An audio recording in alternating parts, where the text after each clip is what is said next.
Que la charité soit sans hypocrisie. Ayez le mal en horreur. Attachez-vous fortement au bien. Nous avons abordé une petite exhortation à la fois passée sur la charité. Et le Seigneur pourrait me conduire là-dessus. Et nous avons dit la fois passée que ce n'est pas nous, la Bible nous dit que nous pouvons faire tout ce que nous pouvons faire ici. S'il n'y a pas l'amour dans cette église, s'il n'y a pas l'amour entre vous, tout ce que nous sommes en train de faire, chanter, danser, écouter les bandes, ainsi de suite, le ciel ne nous appartient pas. Alléluia. Amen.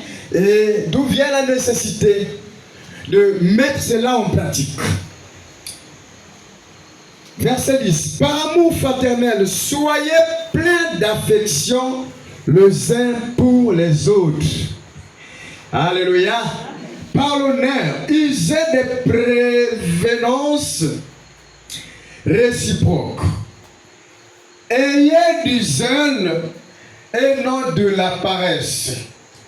Soyez ferventes d'esprit, servez le Seigneur. Ayez du zèle. C'est l'amour qui nous amène à avoir du zèle. C'est l'amour qui nous amène à venir ici. Si tu n'as pas l'amour de Dieu, tu ne peux pas être ici ce soir. Amen. Si tu n'as pas l'amour de Dieu, tu ne peux pas aimer écouter cette parole. Amen. D'où vient la nécessité d'avoir l'amour? Nous voulons que cette petite église appelée Malachie 4, que ce soit depuis d'autres, les enfants, ainsi de suite, que l'amour soit une chose très capitale parmi nous. Et nous bénissons Dieu que pendant ces 1 an, je tiens à répéter cela, je suis très fier de vous parce que nous n'avons pas entendu qu'on m'a critiqué, on m'a dit ceci, la femme du révérend, la femme... Non. Et je suis très content quand je vois ce genre de choses. Ça veut dire que le Seigneur est avec nous. Réjouissez-vous en espérance. Soyez patients dans l'affliction. Persévérer dans la prière. Alléluia.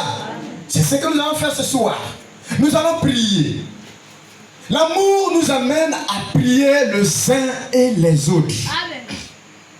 Sans l'amour, tu ne peux pas prier. Tu ne peux pas prier pour l'autre. Parce que le prophète dit qu'avant même de prier pour quelqu'un, il faut d'abord l'aimer. Ce qui fait que quand tu pries pour ta soeur, il y a les résultats parce que tu l'aimes d'abord. Mais pourtant, nous sommes des hommes avec plein de erreurs, ainsi de suite. Amen. Mais l'amour couvre ces erreurs. C'est l'amour qui nous amène.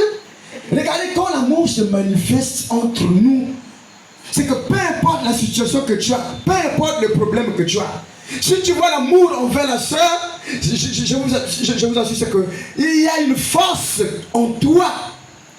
Quand tu as une idée, tu dois comprendre que l'église même, la sœur même, sincèrement, il y a une force qui ne dit pas son nom.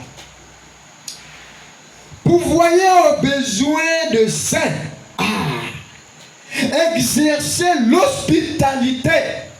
L'amour veut que dans ton quartier, quelqu'un a une situation, qu'il soit chrétien ou pas, tu dois l'aimer. L'amour amène à partager. L'amour va t'amener à faire des choses que toi-même tu ne comprends pas.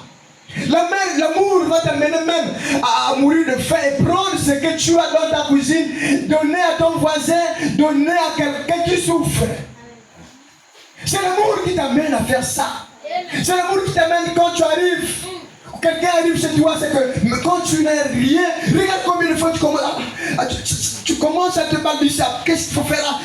Tu cherches à donner un verre d'eau. C'est cet amour-là. C'est cet amour bien-aimé. Et nous voulons cet amour. Et c'est cet amour qui va nous amener à nous visiter les uns et les autres. Ce soir, bien-aimé, nous allons prier. Mais demandons pardon à notre Dieu. Est-ce que pendant le 1 an là, tu as visité la sœur combien de fois? Tu as visité le frère combien de fois? Nous avons manqué ces choses. Et ça peut constituer des petits blocages, dans notre marche chrétienne. Alors, nous voulons que cette année 2025, que ces choses puissent rester derrière. Que l'amour soit au-dessus de toutes choses.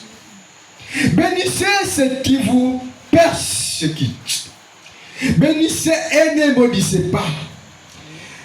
Réjouissez-vous